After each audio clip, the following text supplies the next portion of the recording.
Today, we're sharing an episode from Working Wild University, an award-winning documentary podcast about the people and wildlife of the American West. We here at Western Landowners Alliance produce this show in partnership with Dr. Jared Beaver over at Montana State University. Our first season is all about wolves on working lands, and our latest season explores community and landowner-led conservation, from Arctic grayling to grizzly bears to pollinators.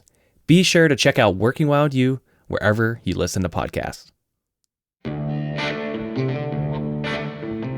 So the U.S. Fish and Wildlife Service is proposing changes to the listing of the grizzly bear under the Endangered Species Act. And currently there's a public comment period that's open until March 17th. Here to talk about the new proposed rule and its implications is Shaleas Harrison with Western Landowners Alliance. I'm Jared Beaver. And I'm Zach Altman. And this is Working Wild U.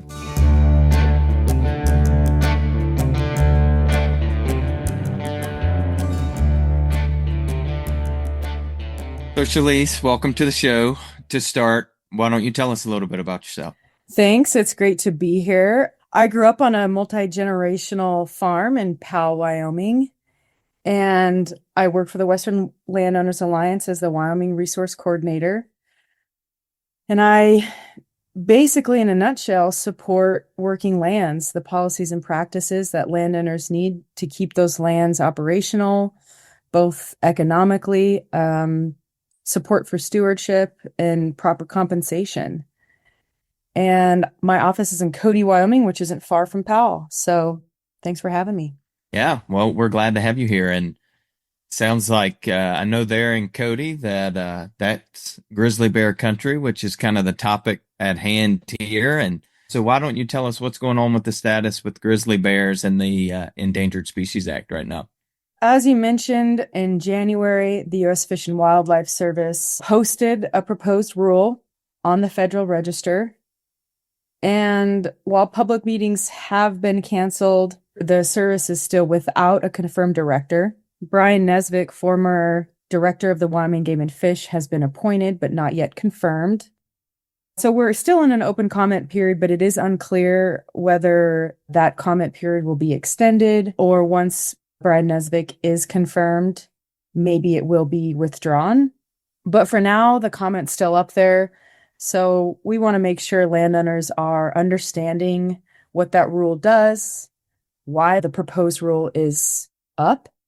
And there's a lot of sort of nuance and history in regards to that.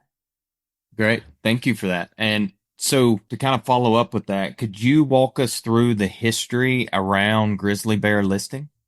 I'll do my best. It is a long, long history. The Endangered Species Act was passed in 1973, and in July of 1975, the Fish and Wildlife Service adopted a rule to list the grizzly bear population in the lower 48 states as a threatened species under the Endangered Species Act. And when the bear was first listed, the estimated population was only about 600, 800 bears. At that time, grizzlies occupied less than 2% of their historic range in the lower 48 states. And this area was thought to contain around 50,000 bears prior to European settlement. Later, in 1982, the Fish and Wildlife Service issued a grizzly bear recovery plan, and they have revised it in later years. In 1993, they had a recovery plan that identified the 6 recovery ecosystems that we have today. Those are the Greater Yellowstone ecosystem, the North Continental Divide ecosystem, the Cabinet Yaak ecosystem, the Selkirk ecosystem, the Bitterroot ecosystem, and the North Cascade ecosystem in Washington. So those are the 6 recovery areas. And each one of those recovery areas has a recovery plan, and there is criteria to meet recovery in each of those zones. And a lot of research and documentation and reports come out every year on sort of the status of those different recovery zones. So in 1993, we get these recovery areas. We have plans. Those plans get updated. And by the early 2000s, the number of grizzly bears in the Greater Yellowstone ecosystem population has increased to the point where the service has deemed it to be biologically recovered and eligible to be delisted. And, the states obviously would like control over the species. They have attempted to delist the bear or petition to delist the bear. And anybody can petition to delist a species, but usually the states do. And in 2005, Wyoming, Montana, and Idaho pushed for delisting. And that led to the 2007 delisting of the greater Yellowstone area grizzly bear population. However, once the service adopted that final rule to delist it, it was challenged in court by the Greater Yellowstone Coalition. And the United States District Court of Montana set aside that delisting rule because they found that the service didn't consider whitebark pine. And the service appealed, they lost, so the grizzly bear is still listed, okay? So, and I'm only providing this history to show people that the service has tried to delist the bear, but it's a very complicated process. You can't simply delist the grizzly bear because of population numbers. There's a lot of other factors that go into that. The amount of habitat that it occupies, regulatory mechanisms by state agencies in place to ensure that the grizzly bear populations can be maintained. So let's move along. In 2013, there's more petitions to delist, which led to the service attempting to delist it again in 2017. It was overturned in federal court. It was sued by a big group of organizations, and that listing or that decision is called Save the Yellowstone Grizzly Bear versus the United States Fish and Wildlife Service, if you want to look it up. So, and the service appealed the decision, and in affirming the district court's judgment, the Ninth Circuit Court identified 3 actions that the service and affected states must take before the greater Yellowstone ecosystem as a distinct population can be delisted. The first one is the service needs to further examine the delisting's effect on the remnant population so that the delisting of the DPS would not further threaten the existence of the other areas where the grizzly bear occurs. So you can't just isolate the GYE from those other recovery zones because there's obviously connectivity and bears moving, and those other areas aren't recovered. They're not a subspecies of grizzly bear. They're all the same species. Number 2, the states must adopt a concrete enforceable mechanism that will ensure long-term genetic health of the grizzly bear in Yellowstone. And at that time, the courts thought that the states didn't have that in place. I'm led to believe that Montana and actually Idaho have some sort of anti-predator laws on the books that are of concern to the courts. The third reason that they couldn't be delisted is and this is a kind of wonky, is that the Ninth Circuit Court basically held that the service has to recalibrate its mortality estimates for the Yellowstone grizzly bear in the event that the states adopt a new estimator. So basically you have to, it's very, very wonky, but you have to take into account future deaths and calibrate those into your plans. Okay, so the Fish and Wildlife Service, the court said, no, you can't do it for those reasons. In 2018, in compliance with that order, they again listed it as protected. And in 2022, we're getting closer to the present. Hang with me. Almost there. The states, Wyoming, Montana, and Idaho petitioned again to delist it.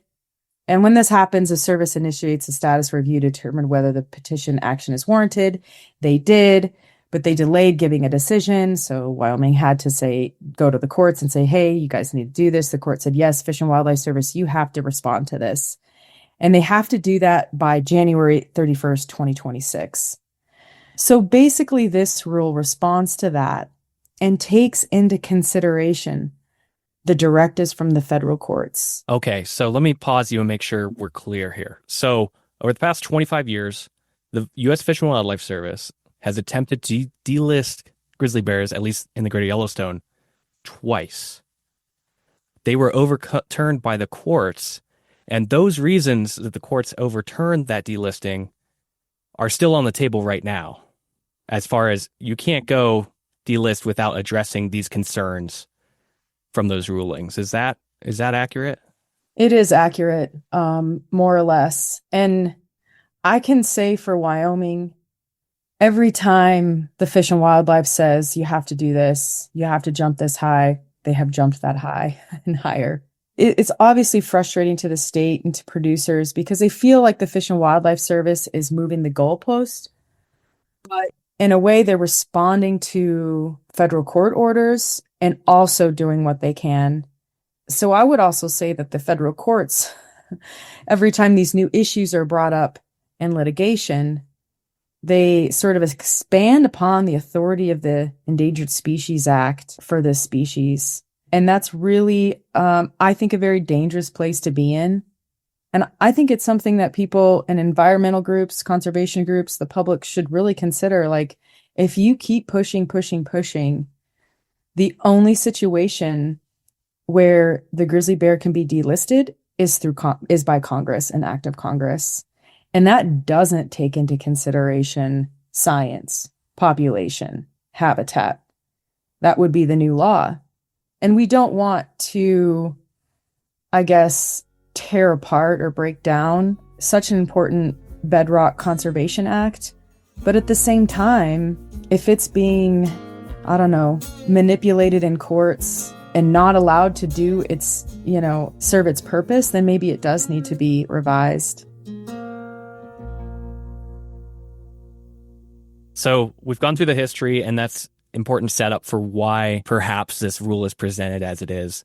So what does this new rule mean? And maybe we could start with this new distinct population segment that you spoke to earlier. What's changed in the way the map is drawn?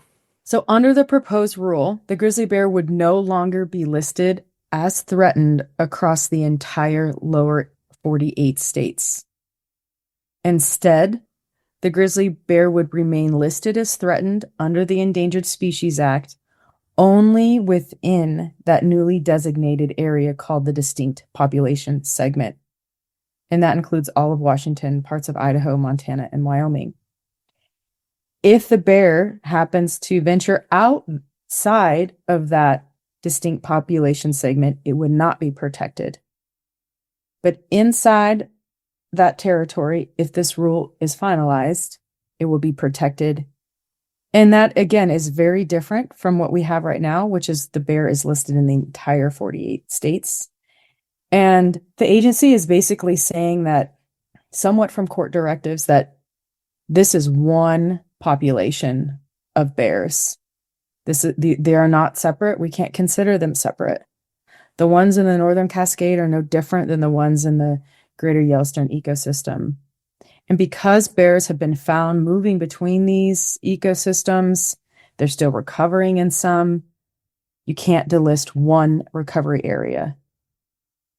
Okay, so to kind of follow that up, so when they move potentially out of these recovery areas, what does this new rule mean then for how bears are managed on the landscape, particularly for the exemptions currently versus this new proposed rule? So I think what you're asking me, what does it mean when bears move between the current recovery areas inside that population segment? Correct.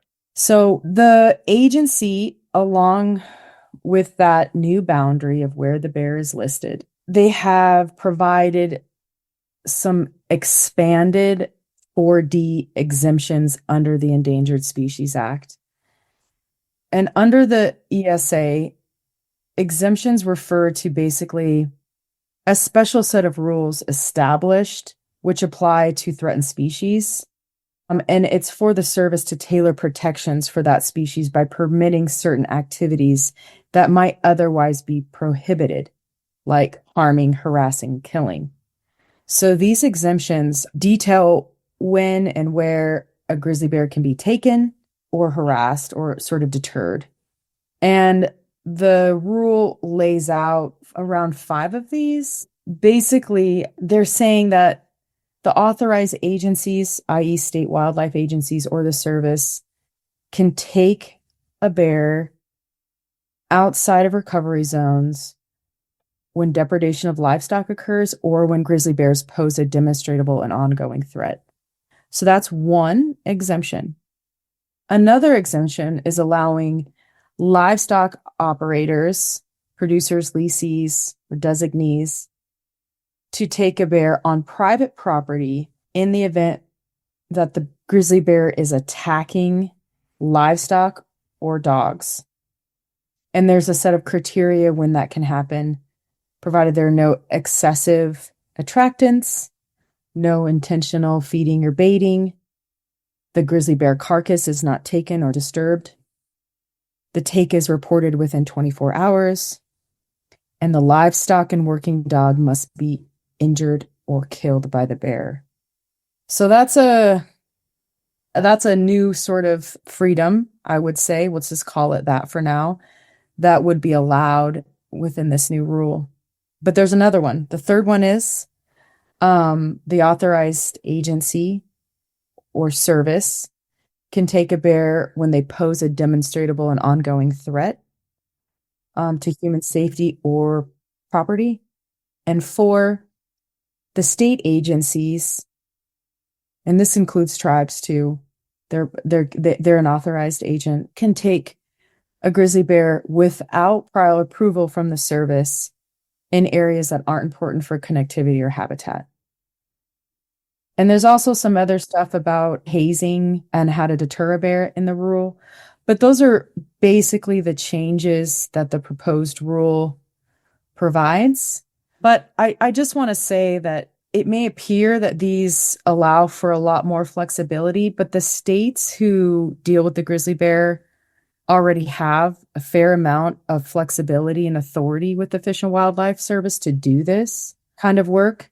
I think the biggest change is the fact that a producer can kill a grizzly bear in the act of attacking their livestock. To clarify, for my sake and the listeners, are we talking, did these exemptions apply only outside the recovery zone, or do they also apply within the recovery zones, or vice versa? As the rule is currently written, and it's still up for comment and debate, and if you want these to be changed or want them to be in other areas, you should comment. But all of these provisions are outside the recovery zones.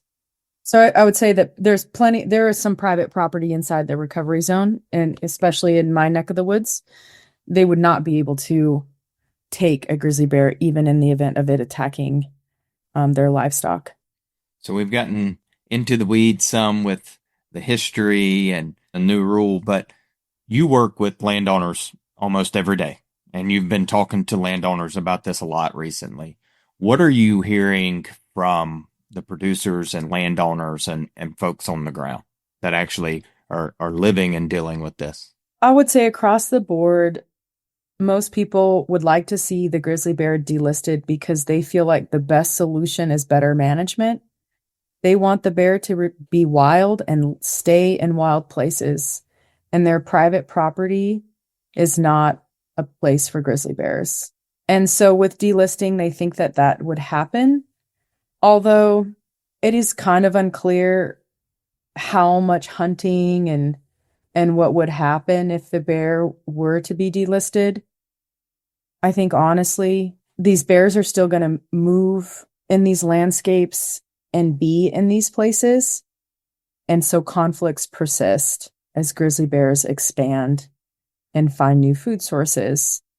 I also think that some people don't want the ability to kill a grizzly bear because it's so dangerous.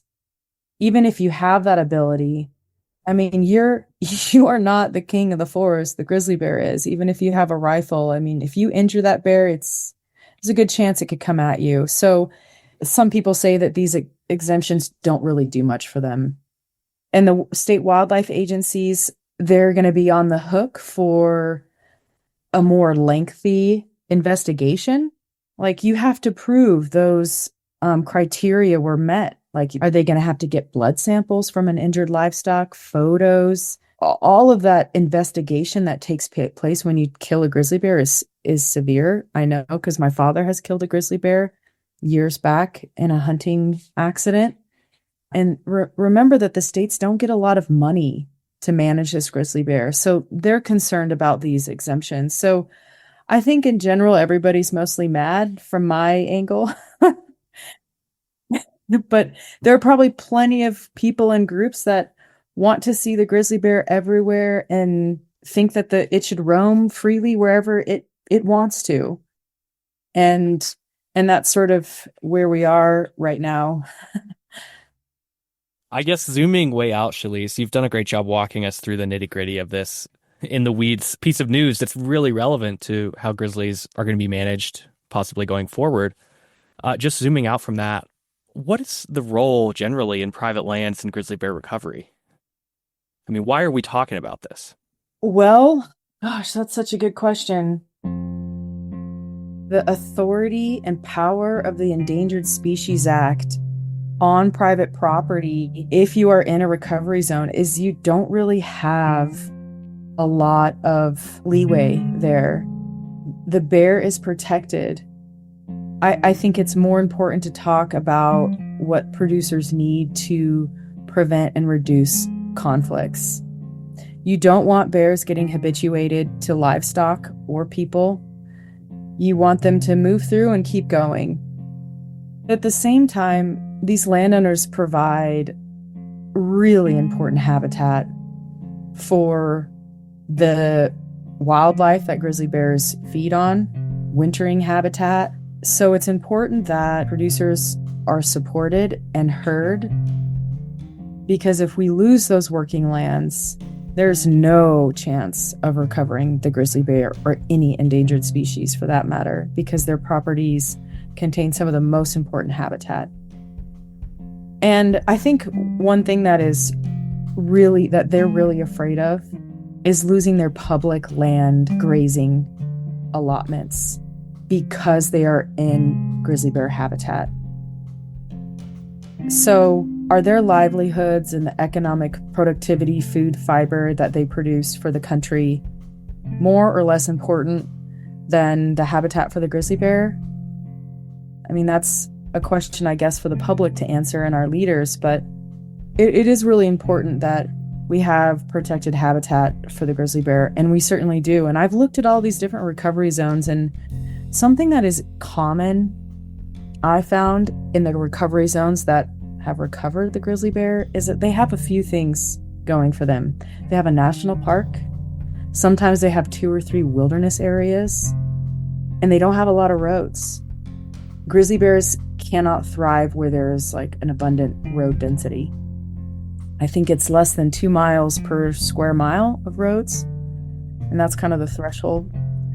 So we need to be thinking about where can the grizzly bear thrive and should thrive, and how can we continue to support producers who work around those areas, who keep intact that habitat.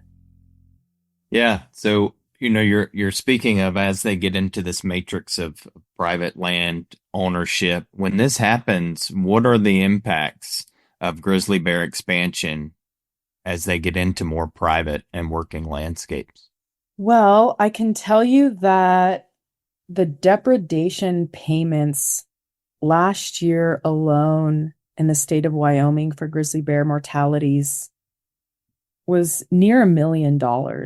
And that's just depredation. That doesn't account for the cost of conflict prevention.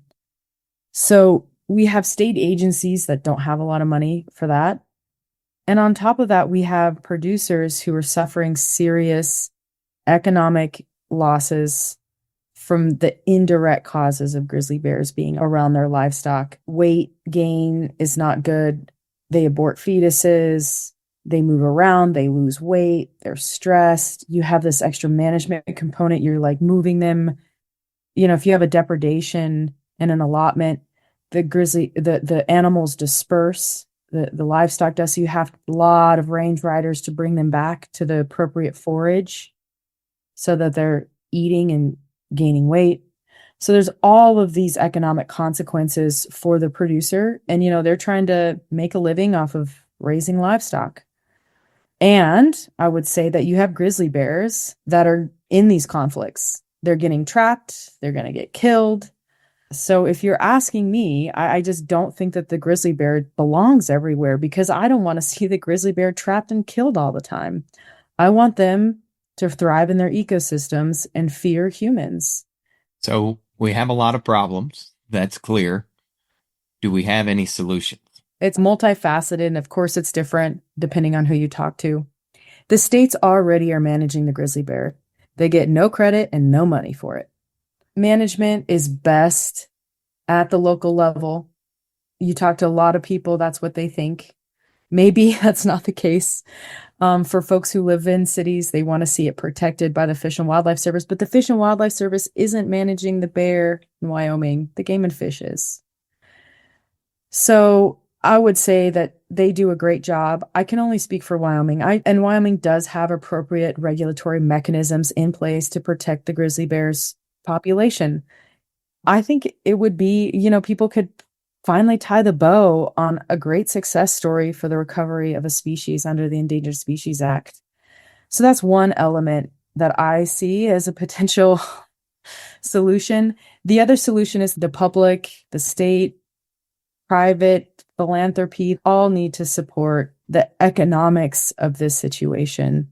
Support for conflict prevention, support for depredation, to keep these working lands intact. Thanks, Shaleas.